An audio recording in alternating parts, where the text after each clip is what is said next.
अस्सलामुअलैकुम नाज़रीन कराम, नई वीडियो में आपको खुश आमदीद कहते हैं। ये बात तो सभी को पता है कि काजी फ़ाइज़ ईसा की मुद्दत मुलाजमत में तोसी का फ़ैसला ऐवान में नहीं होना, पिंडी में होना है। यानी शहबाज शरीफ की हुकूमत का ये इख्तियार नहीं है कि वो काजी साहब को एक्सटेंशन दे सकें या उनकी एक्सटेंशन रुकवा सकें। ताकतवर इदारों ने तरमीम करनी है, ताकतवर इदारों ने ही काजी साहब की मुद्दत मुलाजमत में तोसी करनी है। अब जहाँ से काजी साहब की एक्सटेंशन की अप्रूवल आनी थी, इंटरेस्टिंगली वहाँ से काजी साहब को साफ जवाब दे दिया गया है। सुप्रीम कोर्ट में काजी साहब की एक्सटेंशन से मुतल्लिक अब तक की सबसे बड़ी डेवलपमेंट हुई है। काजी साहब को एक्सटेंशन न देने का हतमी फैसला कर लिया गया है। पिछले 48 घंटों में दो कानूनी माहिरीन, जिनको लॉ का बड़ा ब्रेन समझा जाता है पाकिस्तान में, उन दोनों ने ताकतवर इदारों को काजी साहब की एक्सटेंशन से मुताल्लिक क्या मशवरा दिया और पिछले 48 घंटों में ताकतवर इदारों की जानिब से काजी साहब को क्या फ़ाइनल जवाब दिया गया है, इस खबर की मुकम्मल तफसीलात मैं आपको बता देता हूँ। नाज़रीन इकराम, आपका क्या ख्याल है कि अगर ताकतवर इदारे चाहें, अगर ताकतवर इदारों की ये मंशा हो या आज भी काजी साहब ताकतवर इदारों के लिए काबिल इस्तेमाल हों, उनके लिए यूज़फुल हों, उनके लिए एक एसेड हों, तो क्या ताकतवर इदारे काजी को एक्सटेंशन नहीं दिलवा सकते? यानी पाकिस्तान जैसे मुल्क में जहाँ पर तमाम तर इदारे ताकतवर इदारों के मातहत होते हैं, जहाँ पर वज़ीर आज़म तक कंपनी के बगैर नहीं चल सकता, जहाँ पर एक ट्रांसफ़र पोस्टिंग भी उनकी मर्ज़ी के बगैर नहीं हो सकती, तो क्या वहाँ पर एक एक्सटेंशन काजी साहब की नहीं हो सकती? बिल्कुल हो सकती है, लेकिन काजी साहब को उसी जगह से इनकार किया गया है जिस जगह से अप्रूवल की उम्मीद थी। पिछले 48 घंटों में दो कानूनी माहिरीन, जिनको बहुत बड़ा ब्रेन लॉ पाकिस्तान में समझा जाता है, उन्होंने इदारों को क्या मशवरा दिया है।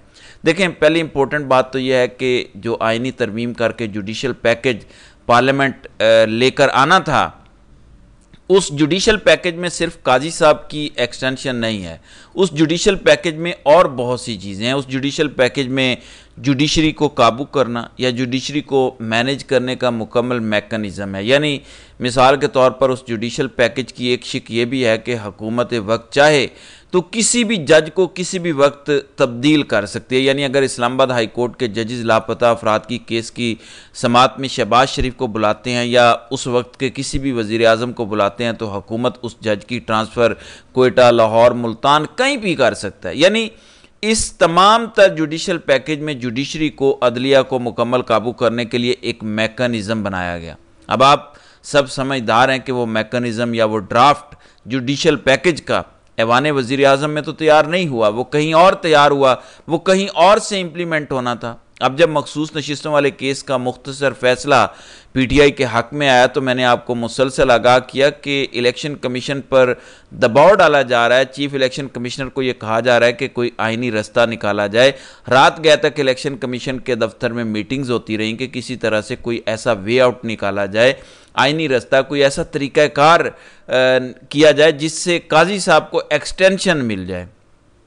जब सिकंदर सुल्तान राजा ने हाथ खड़े कर दिए कि मेरे पास कोई आइनी रास्ता नहीं है, मैं तो नज़र सानी दरख्वास्त सुप्रीम कोर्ट में जमा करवा सकता हूँ, इसके अलावा सुप्रीम कोर्ट के फैसले पर अमल दरामद को मैं किसी सूरत रोक नहीं सकता, तो फिर ताकतवर इदारे खुद फ्रंट पर आए। ताकतवर इदारों ने खुद मशवरे लेना शुरू किए। कहा जाता है कि पिछले 48 घंटों में दो कानूनी माहिरीन, जिन्हें पाकिस्तान में बहुत इज्जत और कदर की निगाह से देखा जाता है, बहरहाल दोनों रिटायर हो चुके हैं, लेकिन आज भी पाकिस्तान में कानून के हवाले से, लॉ मेकिंग के हवाले से उन्हें बड़ी कदर की निगाह से देखा जाता है। उन दोनों को GHQ बुलाया गया, एक का ताल्लुक लाहौर से और एक का ताल्लुक कराची से है, और इन दोनों से ये मशवरा मांगा गया कि काजी साहब की एक्सटेंशन के लिए क्या किया जा सकता है, क्या कोई अभी भी कानूनी गुंजाइश मौजूद है, कोई आइनी गुंजाइश मौजूद है जिस गुंजाइश को पैदा करके काजी साहब की एक्सटेंशन हो जाए और साथ ही साथ जुडिशल पैकेज भी मंजूर करवा लिया जाए। क्योंकि इस जुडिशल पैकेज पर शहबाज हुकूमत का तो इख्तियार नहीं है, अलबत्ता अदलिया में बैठे आज़ाद जजेस जो दबाव नहीं लेते, वो किसी सूरत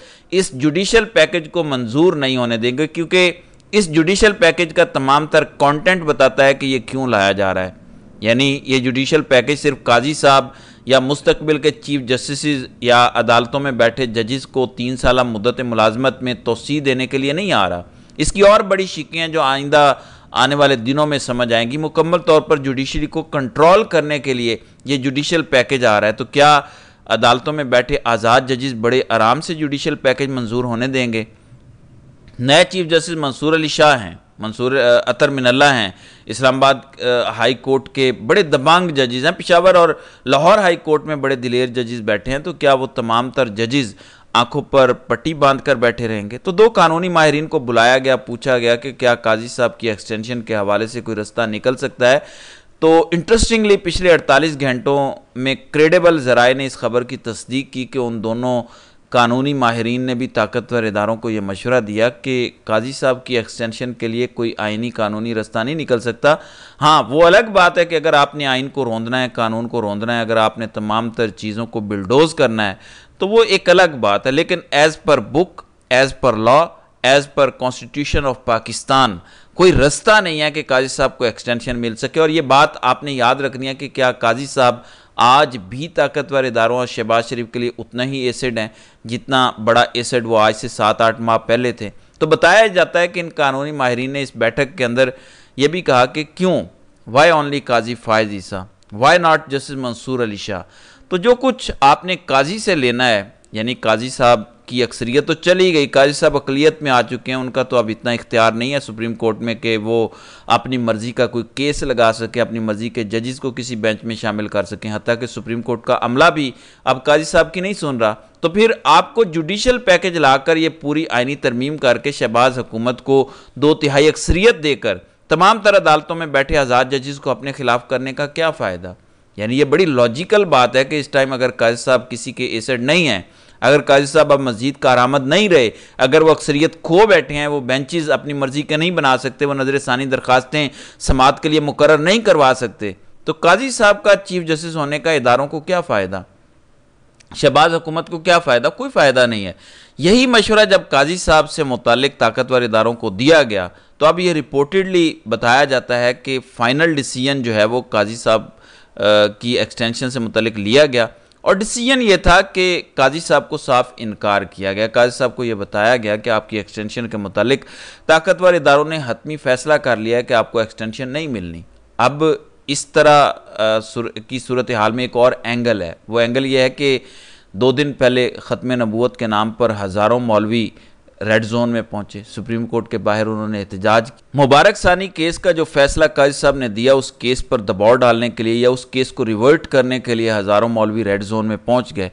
अब किसी के जहन में ये सवाल नहीं आया कि कैसे इतनी बड़ी तादाद में लोग रेड जोन में दाखिल हो गए। अगर पीटीआई किसी जगह पर इतना बड़ा मजमा इकट्ठा कर ले, पीटीआई इससे ज़्यादा इकट्ठे लोग कर ले, क्या पीटीआई को रेड जोन में दाखिल होने की इजाज़त दी जाएगी? क्या कानून नाफिज करने वाले इदारे पीटीआई को भी खुली इजाज़त दे देंगे कि आप सुप्रीम कोर्ट के बाहर आ जाएं? तो खबरें ये गर्दिश कर रही हैं कि वो जो मौलवियों का के यके बाद दीगरे 2-4 प्रोटेस्ट हुए हैं, इनको इंटेंशनली आने दिया गया। और ये बात हम सब जानते हैं कि रियासत पाकिस्तान अगर रोकना चाहे तो क्या कुछ नहीं कर सकती। रियासत के पास डंडा है, ताकत है, इख्तियार है, कानून है सबसे बढ़कर, और कानून को इम्प्लीमेंट करके किसी भी किस्म की कार्रवाई कर सकते हैं। लेकिन रियासत पाकिस्तान ने इन मुजाहिरीन को नहीं रोका।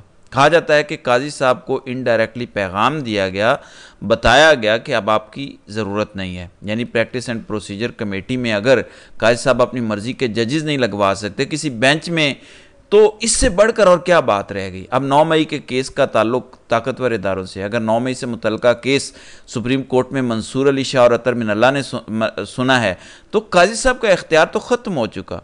होना तो ये चाहिए था, जो इदारे एक्सपेक्ट करते हैं कि काजी साहब 9 मई से मुतल्लिका केस में नईम अख्तर अफगान, जस्टिस अमीनुद्दीन खान या बहुत तीर मार लें तो जमाल खान मंदोखेल को बिठा लेंगे, लेकिन कोई और जज नहीं होगा, यही जजेस 9 मई से मुतल्लिका केस सुनेंगे।